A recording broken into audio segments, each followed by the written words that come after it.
बिस्मिल्लाहिर्रहमानिर्रहीम। अस्सलाम वालेकुम नाज़रीन, लाइव डॉक्टर शाहिद मसूद के साथ मैं हूं नाइला अली।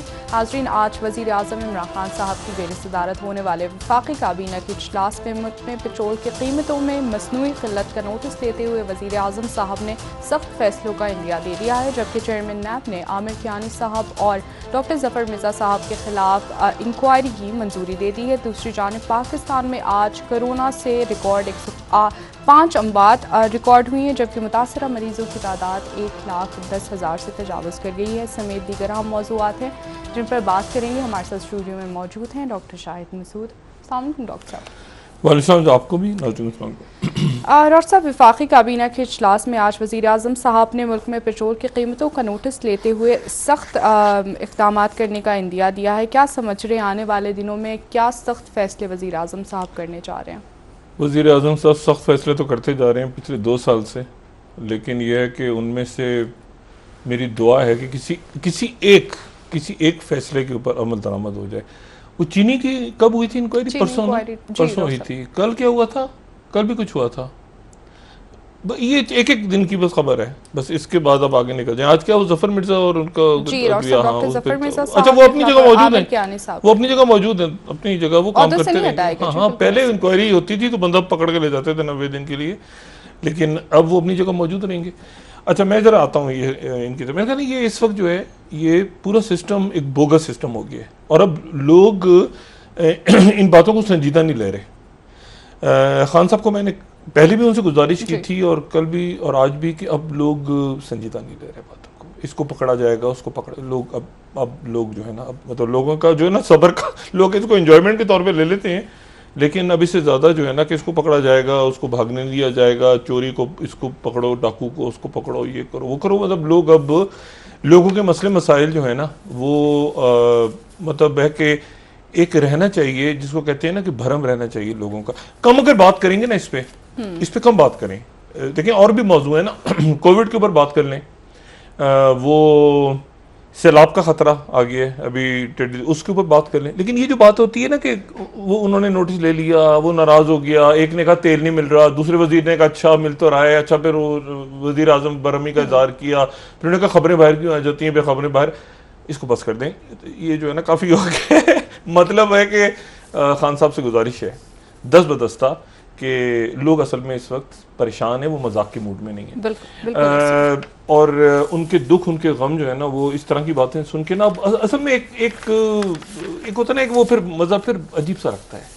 मतलब अब चूंकि मजाक बन गया है ना, तो अब मजाक ना करें, रिजल्ट्स नहीं सामने आ रहे ना, रिजल्ट्स को डालें, जहन्नुम में मजाक ना करें। मुझे गुजारिश है मजाक करना बंद कर देंगे। एहतसाब हो रहा है, खान साहब परेशान हो गए, उनको पता लगा अच्छा पेट्रोल नहीं मिल रहा, पेट्रोल कम हो गया है, एक वजीर जो चोरी की हुई है वो अंदर बैठा हुआ है, उसके खिलाफ कार्रवाई शुरू हो गई। किन दिनों में जबकि मास्क गायब हो रहे थे तो उसको कुछ नहीं पता था, अब आज अचानक पता चला वो मास्क गायब हो गए। अच्छा, इन दिनों में मास्क, यानी जब अब मैंने कल आपसे कहा कि जान बचाने की जो दवाइयां हैं वो 3 लाख रुपए का एक इंजेक्शन मिल रहा है, 2 इंजेक्शन। जब आप हॉस्पिटल में जाएं तो 2 इंजेक्शन आपसे कहते हैं, लेकिन गरीब आदमी 6 लाख रुपए का इंजेक्शन जितनी देर में लाएगा तो डॉक्टर्स मुजाहरे कर रहे हैं, हंगामे, मतलब एक अफरत। इसको बरहे करम अब यहाँ चुप हो जाए, ठीक है ना।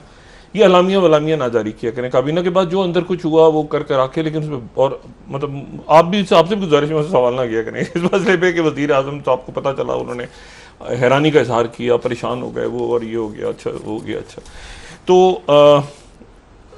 सियासत पे मजमूई तौर पे बात करता हूँ। ये बार बार उनसे गुजारिश है कि वो एक दौरा करें गवादर का, और उसकी वजह यह है कि पाकिस्तान में जो अदारे हैं उन अदारों को बहुत पहले भी बात की थी, दोबारा बात यह है कि उनको चंद शख्सियात की मौजूदगी में काबीना के ऊपर उनके बड़े शदीद कंसर्न्स हैं, और वो इसीलिए ज़ल्म खलीजा अदारे हैं तो वो सीधा GHQ जा रहे हैं। 5 दफ़ा वो आए ज़ल्म खलीजा, तो वो शाह महमूद कुरैशी साहब से भी नहीं मिले, वज़ीर आज़म से भी नहीं मिले। अफगानिस्तान का मामला हो रहा है, बाकी मामला तो ये जो तस्वीर आई पिछले दिनों ISI का हेडक्वार्टर, वो तो मोईद यूसुफ साहब बैठे हुए थे, तो क्या ब्रीफिंग हुई होगी।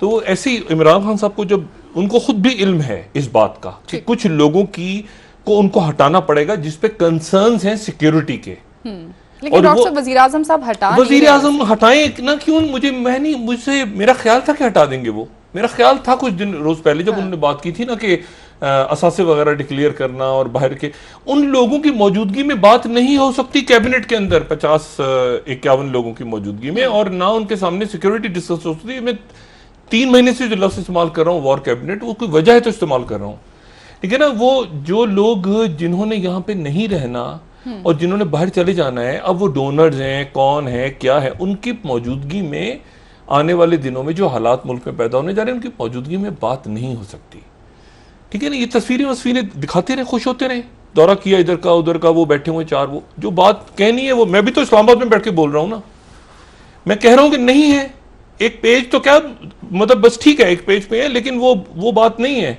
कि जिसमें आप कहें कि कुछ सिक्योरिटी डिस्कस होगी इन शख्सियत की प्रेजेंस में। चाइना ने कैबिनेट से उठा दिया, कैबिनेट के अरकान को उठा दिया, और क्या करें वो आपको, ठीक है ना, आपके उन्होंने कैबिनेट से उठा दिया, सऊदी अरब ने बाहर निकाल दिया, अब छोड़ें इसको। अच्छा, अब बात यह है कि कैबिनेट के वज़रा को बाहर उठा दिया अरब ममालिक ने, यानी वज़रा गए वहां मिलने, उन्होंने कहा कि बाहर बैठ जाए। अब ये सूरत हाल हो रही है, तो इसको संभाले इमरान खान साहब। लेकिन फॉरेन पॉलिसी बहुत इंपॉर्टेंट है इस वक्त खित्ते की, तो फॉरेन पॉलिसी में अगर आप चाइना के साथ क्या मामलात हैं, आप बात इस वक्त कश्मीर का मामला है उस पर बात करें। देखिए ना, इश्यूज कुछ और हैं, दुनिया कहीं और है। आप ये कैबिनेट में ये जो शहद की दलदने इन्होंने कहीं और डाके डाल दी है जी, अब वो लोग बड़ा खुश हो रहे हैं जी, टाइगर फोर्स की अजीब गरीब बातें करते हैं। वो जहाज का मलबा ही नहीं अभी तक, वो जो गिरा था वो अभी तक वो ही नहीं उठाया गया, कराची में PIE के जहाज पड़ा हुआ है वहां पे। अच्छा, खान साहब को देखिए। अच्छा, और असल बात यह है कि खान साहब को बहुत बड़ा एडवांटेज है, और बहुत बड़ा एडवांटेज ये है कि दूसरी जो पार्टियां लूट खसूट करके वो 40 सालों से उन पे मुकदमे चल रहे हैं, तो यही तो वक्त था डिलीवर करने का, यही तो वक्त था डिलीवर करने का। शहबाज शरीफ खुद आए हैं पाकिस्तान, खान साहब को नहीं पता कि शहबाज शरीफ कैसे मुल्क से गए हैं बाहर, पता होना चाहिए। देखिए ना, बात यह कि अब वो कैसे गए, वो आर्टिकल 6 जो कटेगा, वो शहबाज अल्लाह ताला सेहत दे, शेख रशीद साहब कह रहे हैं कि पीछे कमरे में छुपा हुआ था, खुद ही उनको कोरोना पॉजिटिव निकला, वो क्या तमाशा मचाया हुआ। जहांगीर तरीन साहब के जाने पर भी ऑपोजिशन शोर मचा रही है इस वक्त कि उनको भेजा गया है यहाँ से। आगे चलें, आगे चलते हैं, तो संजीदा बात करते हैं। ये थोड़े दिनों में खान साहब जो है ना, उनको पता चलेगा। मसला ये कि वो दिल के भी अच्छे हैं, नीयत भी अच्छी है, करना भी चाह रहे हैं, हो भी नहीं रहा। मतलब अब वो रोज एक बयान, कितने दिन लोग बर्दाश्त करेंगे इस बात को। चोरों को पकड़ा जाएगा, डाकुओं को पकड़ा जाएगा, ये अच्छा, अब बाहर के बोलने अंदर के घूम रहे हैं, अंदर घूमना शुरू हो गए लोग। अरे कमाल हो गया। अच्छा, और मास्क, यानी जब आप, यानी ये भी नहीं कि इन दिनों में आप कहेंगे जी कोई चीनी की इंक्वायरी, कौन इंटरेस्टेड है इस वक्त चीनी की इंक्वायरी में? लोग इंटरेस्टेड है अब कोविड में, जब चीनी में इंटरेस्टेड थे तो चीनी का नहीं पता चला, जब ये हेल्थ का इशू आ गया तो कोविड में नहीं, कोविड उन्हें मास्क में करप्शन निकल रही है। वो जब मर रहे होंगे लोग तो कफन में निकल आएगी करप्शन। ओ भाई, जिस वक्त जो चीज है उस वक्त करें उसको। वो तेल महंगा हो गया, उसको तेल महंगा हो रहा है जून में, वो उसका नोटिस लिया जा रहा है जनवरी में, और जनवरी में जो चीज हो रही है उसका लोग चीख रहे हैं, उसको नोटिस अगले 4 महीने बाद ले लिया गया। चलें जी, अभी से ध्यान रखें कफन की कुछ चोरी, कफन चोर भी बैठे होंगे कहीं, अभी बता देख लें, नजर रखें, लट्ठे की कीमत ही ना बढ़ा दें, बढ़ा दी होंगी वैसे। अच्छा, अब बात यह है कि ये निकले हैं इसमें एक दिन में 105 अमवात, अल्लाह ताला रहम करे, और 5000 केसेस हो गए एक दिन में। 4645 से ये सुबह केसेस थे, और अभी जो बयान हो रहे हैं वो ये है कि 5000 के लगभग हैं। अच्छा, भारत में भी यही हाल है, भारत में भी हाल है और बांग्लादेश में भी हाल है। अब ये यहाँ पर ये इसको जो दुनिया है और या वर्ल्ड हेल्थ ऑर्गेनाइजेशन है, वो अब हॉट स्पॉट कह रही है साउथ एशिया को, और वो कह रही है कि यूरोप खुल रहा है, मशरिक़ वस्ता खुल रहा है, और यहाँ पर जो बांग्लादेश में और पाकिस्तान में और भारत में अब ये ऊपर की तरफ चलने शुरू हो गए, ऊपर जाना शुरू हो गए। और मैंने वो बात पहले भी कही थी, मैं दोबारा कह रहा हूँ कि इन्होंने इतनी ज्यादती की कि फंसे हुए पाकिस्तानियों को ला रहे हैं। फंसे हुए पाकिस्तानी नहीं थे, ये वो पाकिस्तानी थे जिनकी जॉब्स खत्म हो गई मशरिक़ वस्ता से। ये वो पाकिस्तानी जिनकी जॉब्स खत्म हो गई बाहर के मुल्क। कुछ लोग तो थे फंसे हुए, बाकी लोग जिनको उन्होंने वो खरूज लगा के भेज दिए बाहर वहां से। और जो मुल्क, जिन मुल्कों में अब आज ये WHO का लेटर आपने देखा है, ये WHO का वो लेटर होता है जो ये आप एयरपोर्ट्स पे जब जा रहे होते हैं ना, तो वो आपको सफेद सा फॉर्म देते हैं, तो फिल करें आपने। आज से पहले तक बताते थे कि अफ्रीका के मुल्क में तो नहीं गए, उधर तो नहीं गए, उधर आप फिल करके देते थे। तो अब वो है कि अब आप हॉटस्पॉट रहेंगे तो आप बंद रहेंगे, आपके लोग बाहर जा नहीं सकेंगे, सफरी पाबंदियां रहेंगी। तुर्की और सऊदी अरब के दरमियान खुलने लगी है इसी महीने मेरे ख्याल से 21 जून से वो फ्लाइट्स, एमिरेट्स की फ्लाइट्स कुछ मुल्कों के लिए, और वो टर्की को ज़्यादा इस दफ़ा कह रहे हैं कि टर्की में और ईस्टर्न यूरोप के चंद और वेस्टर्न यूरोप के चंद ममालिक जो हैं वहाँ पे टूरिज्म की तैयारियाँ शुरू हो गई हैं, और जो मुल्क बंद रहेंगे वो बंद रहेंगे। ठीक है ना, खान साहब इसको अगस्त तक रखें बंद, चाहे तो दिसंबर तक रखें, ठीक है ना, और फिर जो कुछ होगा सड़कों पे अवाम में वो फिर उसको जाहिर है कि उसकी रिस्पॉन्सिबिलिटी भी लेंगे। एक वजीर जो है वो यानी जो सेहत को देख रहा है उस पर करप्शन की चार्जेस शुरू हो गए। अच्छा जी, अच्छा अब वेंटिलेटर्स में भी आपको पता है मैंने उस दिन बात की थी कि बाहर से जो वेंटिलेटर्स आए हैं वो चले गए प्राइवेट हॉस्पिटल्स में, और जो प्राइवेट हॉस्पिटल्स के पुराने ना चलने वाले वेंटिलेटर थे वो चले गए सरकारी अस्पतालों में। ये भी आने वाले दिनों में तैयारी रखें आप स्कैंडल्स की। अच्छा, अब इसमें आप ये देखें कि एक दो और बड़े वाकयात हो रहे हैं खत्ते के अंदर, और उन वाकयात में जो है वो रियासती अदारे और रियासत, इसलिए मैं अब हुकूमत को अलग कर रहा हूँ रियासत से। जो रियासत है वो बहुत सारे उसके कंसर्न्स हैं, और उसमें एक जो कंसर्न है वो है अफगानिस्तान का एंड गेम जो है वो अभी एंड नहीं होने जा रहा, एंड दूर दूर तक नहीं है। आज आर्मी चीफ भी वहाँ पे गए और उन्होंने मुलाकात भी की अशरफ गनी साहब से भी और अब्दुल्ला से भी, लेकिन कहीं दूर दूर तक कोई अमन नजर नहीं आ रहा अफगानिस्तान में। एक बात, दूसरी बात जो है वो ये है कि एक मूवी आई थी 2015 में। अच्छा, उस मूवी का नाम था वुल्फ वॉरियर, और ये चाइना में बनी थी। अच्छा, चाइना में जो ये बनी थी मूवी 2015 में, इसमें उन्होंने दिखाया है कि जो PLA है, पीपल्स लिबरेशन आर्मी, ये हीरो है उसका पीपल्स लिबरेशन आर्मी का, वो एक एक्स कमांडो है। अब समझ लें कि जैसे जॉन रैम्बो की फिल्में नहीं आती थी एक जमाने में, जॉन रैम्बो वियतनाम गया, नाराज हो गया, उसके बाद वो खुद बाहर आ गया, तो ये जो है ये इन्होंने इसका हीरो ये दिखाया। बिल्कुल आप समझें कि इसको चाइना का एक तरह से ये जॉन रैम्बो, ये PLA की जो स्पेशल फोर्सेस हैं, टास्क फोर्सेस, उनका ये बंदा है। ठीक है, और ये जो फिल्म है ये चाइना में शूट हुई, और इसको जो बनाया, इस फिल्म को बनाने में कोऑपरेट किया वो PLA ने खुद किया। ठीक, और ये जो फिल्म थी ये उनकी अब तक बॉक्स ऑफिस की सबसे बड़ी चाइना के अंदर कोई कामयाब फिल्म है तो वो ये है, और इसका पार्ट 2 अब वुल्फ वॉरियर का पार्ट 2 भी आ रहा है, सेकंड पार्ट। अच्छा, इसमें जो हीरो है वो जिंग, वो जो है वो जो है वो PLA से रिटायर हो गया, और रिटायर होने के बाद वो एक आदमी जो विलन है इसका, जिसका रोल एक स्कॉट एटकिंस हैं उन्होंने अदा किया, जो इसके विलन है। विलन कौन है इसके विलन है अमेरिकन नेवी सील के, वो भी रिटायर हो गए हैं मगर हैं अमेरिकन, और ये जो है ये PLA के हैं। सही। और ये पूरी फिल्म में उसकी वो कुट मार रहे हैं, कुट पे कुट, पिटाई पे पिटाई, उसकी वो धपा धूस करके जंगलों में उसको जनाब उसको नेवी सील के, लेकिन चूंकि खुली हुई नहीं ना तो ये भी रिटायर है वो भी रिटायर है, लेकिन जनाब ये भी मुहब्बे वतन है, वो जो है वो अपना किसी मिशन के ऊपर है। वो कुट मारी उसकी कि उसके बाद वो आखिर में उसको चाय वे पिला दी अभिनंदन की तरह, और फिर वहां से पार्ट 2 मूवी का शुरू हो गया। अब मैं इस फिल्म का जिक्र इसलिए कर रहा हूं कि एक लफ्ज जो है अब बहुत ज्यादा इस्तेमाल हो रहा है, और वो इस्तेमाल हो रहा है वुल्फ वॉरियर डिप्लोमेसी। और चाइना की जो डिप्लोमेसी है उसको अमेरिका में और वेस्ट में और इंडिया में नाम दिया जा रहा है वुल्फ वॉरियर डिप्लोमेसी। यानी चाइना जो है वो अब बिल्कुल, अब क्यों नाम दे रहे हैं, बहरहाल अब मैं उसमें मैंने फिल्म के बारे में प्लॉट उसको बता दिया, क्यों नाम दे रहे हैं उसको अल्लाह जानता है। खान साहब को इसमें कूदना होगा इस खेल में, खान साहब को जाने नहीं देंगे प्राइम मिनिस्टर से। ये जो खेल शुरू हो गया है ना, चाइना इंडिया रीजन, हाँ, ये जितनी जल्दी इसमें खान साहब कूदेंगे ना वो खींच के हम कुदवा देंगे खान साहब को इसमें, क्योंकि ये बड़ा इंपॉर्टेंट यहाँ पे सारा सिलसिला शुरू हुआ है। अच्छा, अब इसमें आज से ठीक आप लगा लें 25 हफ्ते 25 हफ्ते लगाएं या लगा लें 5 महीने, या आप लगा लें 20 से 25 हफ्ते, 20 से 25 हफ्तों के बाद अमेरिका में इलेक्शंस होने जा रहे हैं।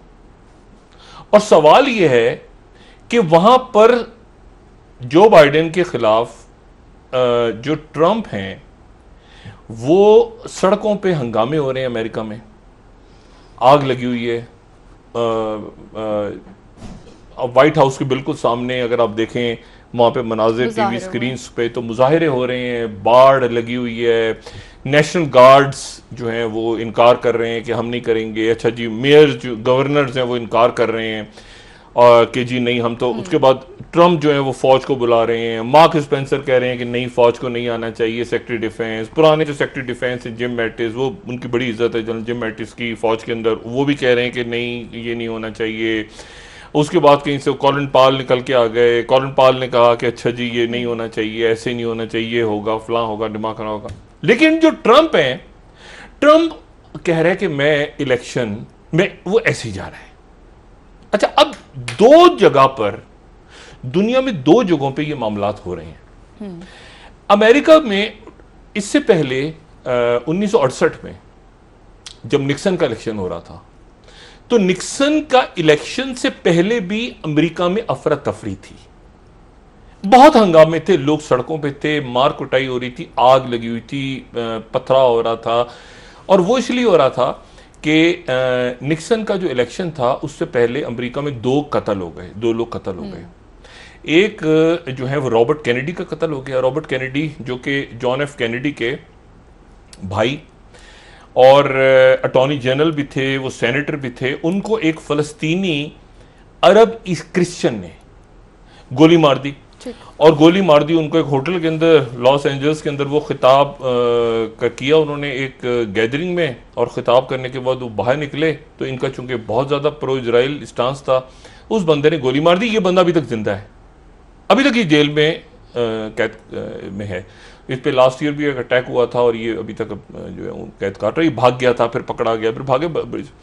लेकिन दूसरे जो कत्ल है वो मार्टिन लूथर किंग का हुआ था। और वो जो बॉबी है, रॉबर्ट कैनेडी या बॉबी कैनेडी भी कहा जाता है, इनके कत्ल से 2 महीने पहले मार्टिन लूथर किंग का कत्ल हो गया था। और मार्टिन लूथर किंग जो है वो आप समझे कि स्याह फार्म, शहरी आज़ादियाँ, स्याह फार्म को उनको हकूक मिलने चाहिए। 1963 से वो काम कर रहे थे। आई हैव अ ड्रीम, ये उनका 1963 का बड़ा पॉपुलर नारा था। तो वो भी एक जगह पे वाशिंगटन में आए, वो भी उनका भी क्याम अपने होटल में था। उनको नोबेल प्राइज भी मिल गया था 1964 में, वियतनाम जंग के खिलाफ थे, सब कुछ थे। अब वो भी अपने होटल में आए, वो अपने कमरे में ठहरे हुए थे, तो उनको भी एक सफेद फार्म इंतहा पसंद सुप्रेमिस्ट जो कि बरतानिया से कहीं से भाग के आया हुआ था, उसने उनको गोली मारी और वो अपनी बालकनी में खड़े हुए थे और उनकी वहां डेथ हो गई। उसके बाद हंगामे शुरू हो गए। लेकिन निक्सन जो था, अच्छा उसमें जॉनसन सदर थे, ठीक, और निक्सन जो है वो ह्यूबर्ट हम्फ्रे उनके सामने इलेक्शंस में खड़े हुए थे, यानी जॉनसन के नायब सदर। लेकिन जॉनसन जो है वो सदर जॉनसन इसलिए वो फंस गए क्योंकि एक तो वियतनाम में फंसे हुए थे, वो वियतनाम की जंग, ऊपर से ये मुजाहरे शुरू हो गए, 2 कत्ल हो गए। तो निक्सन ने हंगामों से फायदा उठाया। और निक्सन ने कहा कि मैं आके हंगामे खत्म करूंगा, मैं अमेरिकन ड्रीम्स लाऊंगा, मैं वियतनाम से फौजें लाऊंगा। हंगामों से फायदा उठाया। ये दूसरा अमेरिकी सदर है जो हंगामों से फायदा उठा रहा है। और ये अब आप क्या बाकी में फायदा उठा पाएगा? सवाल ये देखें, ये अमेरिका को जहां लेकर आ गए हैं ना, फर्ज करें कि ये ट्रंप हार जाए, इस दफा पोस्टल बैलेट ज्यादा होने जा रही है, यानी वोट पड़ेंगे ज्यादातर, क्योंकि कोविड है तो वो कह रहे हैं कि जी पोस्टल बैलेट अभी से शुरू कर दिया, कहना कि धांधली हो रही है। दूसरा एक शख्स है, उसने अपने उसके मुल्क में इलेक्शंस होते रहे, कभी बीजेपी जीती, कभी कांग्रेस जीती, कभी कुछ जीता। फर्ज करें अचानक इंडिया में इलेक्शंस कॉल हो जाएं और उसमें मोदी हार जाए, क्या ये हालात पैदा हैं इंडिया में कि इंडिया में कांग्रेस या कोई भी दूसरा आदमी आज के भारत में आके हुक्मरानी करे? मतलब आरएसएस के गुंडे जो पुलिस वाला उनको रोकने की कोशिश करेगा, तो इंतहा पसंद बना दिए पूरे, और चारों इतराफ में नहीं, मुझे बताएं कि क्या कांग्रेस या किसी और जमात का, छोड़ दे, कोई न्यूट्रल, कोई एक आदमी मोदी से हटके, फर्ज करें इलेक्शन, जमहूरियत है ना, जमहूरियत में दो साइड्स होती है ना हमेशा, तो एक तो हो गया मोदी, दूसरी साइड कौन सी है, दूसरी साइड जीत जाए, फर्ज करें, क्या मोदी हुकूमत रियासत चलने देगा इंडिया की, या आरएसएस के गुंडे चलने देंगे? नहीं। सवाल यह है कि ट्रंप अगर हार गया जी, ट्रंप अगर हार गया तो क्या जो ट्रंपिस्ट हैं, ट्रंपिस्ट भी तो एक नस्ल आ गई है ना, सफेद फार्म, जो बैठ के वो व्हाइट हाउस के अंदर बैठ के आराम से ले लेते हैं। मशरिक वुस्ता के कई ममालिक चाहते हैं कि ट्रंप जीते, ठीक है, चाइना भी चाहता है कि ट्रंप जीते तो उनका काम आसान हो। सही सही। डॉक्टर साहब इंतहाई हम बात कर रहे हैं, ब्रेक लेते हैं, वापस आके इस पर आपसे मजीद बात करते हैं। अच्छा, अब वाले ठीक है नाज़रीन, एक ब्रेक पाकिस्तान की क्या फेवर में, देखिए ना दुनिया भी रुख पे सोच रही है ना, अब जरा बात। ठीक है नाज़रीन, ब्रेक लेते हैं, वापस आते हैं, इसी मौजू पर डॉक्टर साहब से मजीद भी बात करते हैं, हमारे साथ रहिएगा।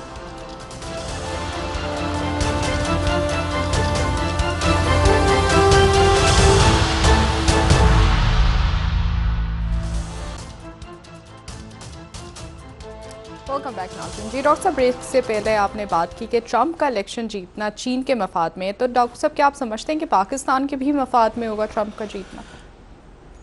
अमेरिका में बड़ी अजीब सूरत हाल है। अब से लेके जो ट्रंप का इलेक्शन है उस वक्त तक क्या होगा ये कोई नहीं जानता, अल्लाह जानता है।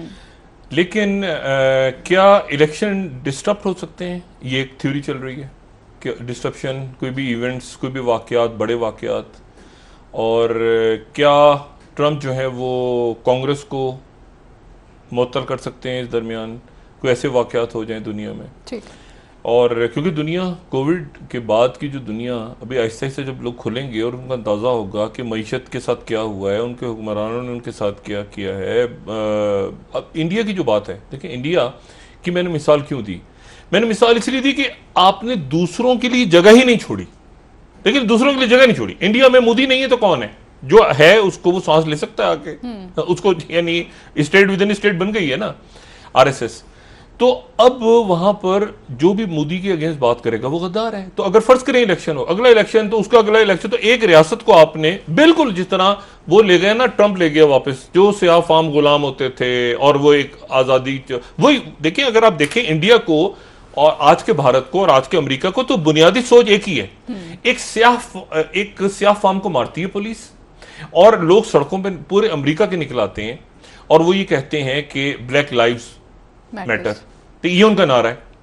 अच्छा, ये वही बुनियादी सोच है जो, जिसके लिए मार्टर लूथर किंग और ये सारे वहाँ जद्दोजहद हुई और सारी बात हुई, जो मोहम्मद अली जो बॉक्सर थे वो कहते थे ना अक्सर, वो मतलब वो भी ये कहते थे कि मेरे साथ क्या, वो कहते थे कि ये एक दो उन्होंने बड़ी जबरदस्त बात हुई, अमेरिका में हर चीज व्हाइट है, ये व्हाइट हाउस क्यों है, ब्लैक हाउस क्यों नहीं है। वो बड़े मजेदार बातें उनकी होती थी, ये व्हाइट हाउस, मतलब हर अच्छी चीज व्हाइट है, मतलब टार्जन भी व्हाइट है, व्हाइट हाउस है, मतलब हर चीज व्हाइट है। तो अब मसला ये कि वो अपनी ओरिजिनल सोच पे चला, वहां पे ट्रंप चला गया और ट्रंपिस्ट मौजूद है वहां पे। अच्छा, इंडिया में आप देखें कि बिल्कुल वही सोच है, दो मुल्कों में तो बिल्कुल वही सोच आके कि जो भी मुखालफत में बात करेगा, और जो जमहूरियत हैं दोनों।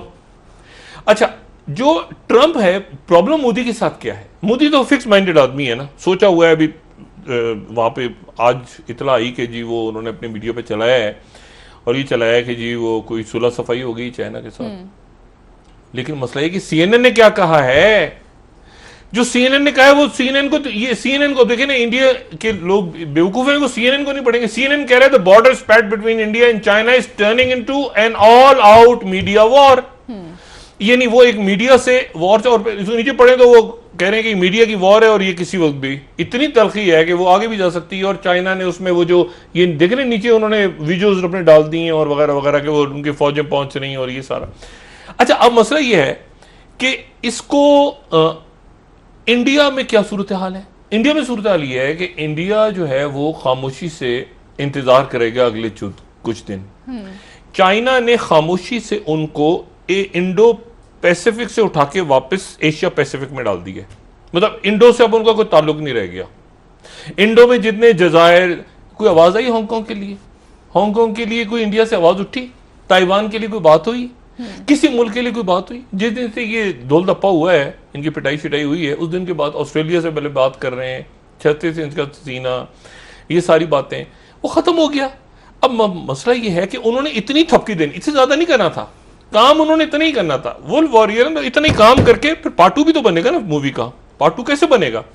पार्ट 2 बनेगा तो इतनी ढोल धप्पा करके उसको उसकी कुटवुट मार के और उनको बिठा दिए ले जाके। अच्छा, अब वो बैठे हुए हैं अंदर घूम रहे हैं, अच्छा ये है, अच्छा फलां, अच्छा शाहीन बाग, इधर क्या मुजाहिरे, उधर मुजाहिरे। उनका जो वहां पर वो जो यकीन दहानी करवा के आए थे ट्रंप को, नमस्ते ट्रंप, वहां पर हो रहे हैं ब्लैक लाइव्स मैटर, तो वहां जितना इंडियन डायस्पोरा है वो उन मुजाहिरों में शरीक है जो ट्रंप को गालियां दे रहे हैं। देखिए ना, अगर आप वहां सारी जो यूथ है वो साउथ एशियंस की, उसमें एक तो अफ्रीकन अमेरिकन हैं और बहुत बड़ी तादाद में साउथ एशियंस हैं, और एक मखसूस छोटी सी जो इनकी लॉबी बैठी है आरएसएस की, वो इधर उधर छुपती छुपाती जाके वो ट्रंप को करती है। मगर अगर वो हत्या लग गए, बात बनती नहीं ना। जब यहां से साउथ एशियंस गए थे, जब 19वीं सदी के आखिर में जनूबी पाकिस्तान, इंडिया, इन जगहों से बड़े सगीर से, तो उस वक्त वहां पर जो अफ्रीकन अमेरिकन थे, उन्होंने वो उनके इलाकों में रहते थे, वो वही जॉब्स करते थे।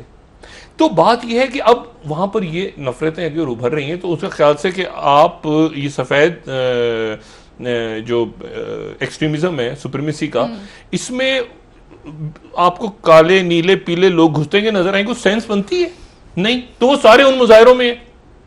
अब वो उन मुजाहिरों में है तो वो मुझे बताएं, वो इंडियन वोट जो पढ़ने थे ट्रंप को, वो किधर गए? और ट्रंप, वो कदर नमस्ते ट्रंप, सारे वोट आपको पड़ेंगे, तो वो तो उधर फंसा है। अब इंडिया जो है वो सोच रहा है कि मैं क्या करूं। अच्छा, यही सूरत हाल जो है वो मशरिक वस्ता में है। महमूद अहमदी निजाद याद अगर है किसी को, या उनकी तस्वीर हम निकालते हैं जरा। महमूद अहमदी निजाद एक होते थे ईरान में। ईरान ने क्या किया है कि ये महमूद अहमदी निजाद, अच्छा ईरान, महमूद अहमदी निजाद के बारे में बता दूं, अगले साल इलेक्शन हो रहा है और महमूद अहमदी निजाद वापस आने के चांसेस हैं उनके। ये 2017 में ये जो हसन रूहानी है, इनकी जगह अहमदी निजात के आने के चांसेस इसलिए हैं कि पिछली बार ये हुआ था कि इनका कुछ इनको पसंद नहीं किया था आयतुल्लाह खामेनी ने। तो अब इनकी चूंकि सपोर्टर्स की मेजॉरिटी आ गई है अंदर मजलिस में, तो कोशिश हो रही है कि महमूद अहमदी निजात को वापस लाया जाए। मौजूदा सूरत हाल में अहमदी निजात का आना जरूरी है, बोलना ये सख्त गिर खुल के। हसन रूहानी जरा ठंडी तबीयत के, जरा वो इत्तेदाल पसंद है, तो इनकी वापसी के इम्कान आते हैं। लॉबी शुरू हो गई है ईरान में। लेकिन आज ईरान ने एक और ऐलान किए, उन्होंने एक बंदे को पकड़ लिया, उसका नाम महमूद माजिद को उन्होंने पकड़ा है 17 दूसरे लोगों के साथ, और वो ये बंदा ट्रेस हो गया है कि ईरान का बंदा था, लेकिन ये सीआईए के लिए काम कर रहा था, और उन्होंने कहा कि अगले हफ्ते 10 दिन में इसको पब्लिकली एग्जीक्यूट करेंगे। और ये वो बंदा है जो जनरल कासिम सुलेमानी की जिसने मुखबरी की थी। अच्छा, अब मैं जो बात कह रहा हूं कि मशरिक वस्ता के मुल्क, वो जर्मनी से वो कह रहे हैं, ट्रंप कह रहे हैं कि मैं 9,500 फौजी निकाल रहा हूं, चाइना कह रहा है कि जर्मन तो हमारे दोस्त हैं, यूरोप के अंदर तकसीम हो गई है ना।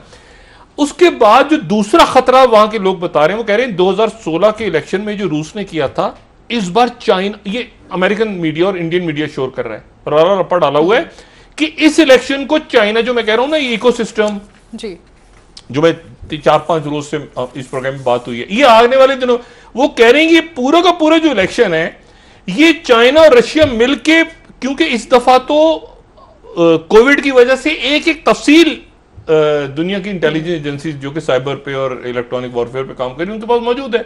और खासतौर पे ये बैलेटिंग अगर कोविड की वजह से इस तरह से हुई जैसे कि होने जा रही है, तो वो कह रहे हैं कि हमारा इलेक्शन तो चला गया, हमारी डेमोक्रेसी चली गई, ये इलेक्शन चीन और रूस मिलकर ले जाएंगे। अमेरिका को, ये ट्रंप जो है वो चाइना को सूट करता है। आपको पता है, अच्छा सऊदी अरब और बाकी अरब ममालिक बड़ी सपोर्ट कर रहे थे ट्रंप की, क्योंकि ओबामा दौर में उनसे ताल्लुकात अच्छे नहीं रहते। इसने आके फिर ईरान के साथ ताल्लुकात खराब कर दिए। अब कल ट्रंप ने बैठे बैठे बयान दे दिया है कि नवंबर से पहले ईरान वालों मेरे साथ डील कर लो, मैं ओबामा से ज्यादा अच्छी डील बनाऊंगा। जो अरब फिर देख रहे हैं कि यार ये क्या आदमी है, इसके साथ जाएं, इससे हटें क्या। वो कह रहे ईरान वालों, परसों ये था ना कि हमला, ईरान वालों मौका है, नवंबर से पहले मेरे साथ डील कर लो तो मैं तुम्हें ओबामा से अच्छी डील दूंगा।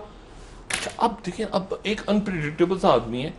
अब उस मतलब है कि वो अफगानिस्तान को पता नहीं, एक दिन था ना, बम मार के मैं गिरा दूंगा, तबाह कर दूंगा, मैं चाहूंगा तो एक हफ्ते में अमन कायम हो जाएगा अफगानिस्तान में। याद है जब इमरान खान साहब गए थे, देखो मैं एक हफ्ते में चाहूं तो अमन लेकर आ जाऊं, फिर पीस डील शुरू हो गई। अब ये टूटे फूटे आखिरी दिनों में ज़ल्म खलीजा बेचारे कोशिश कर रहे हैं, तालिबान इस डील करेंगे इनके साथ। जी डॉक्टर साहब आसार नजर नहीं आ रहे, लेकिन आपसे मजीद भी बात करेंगे खित्ते के मामलात पर। नाज़रीन एक ब्रेक लेते हैं, हमारे साथ रहिएगा।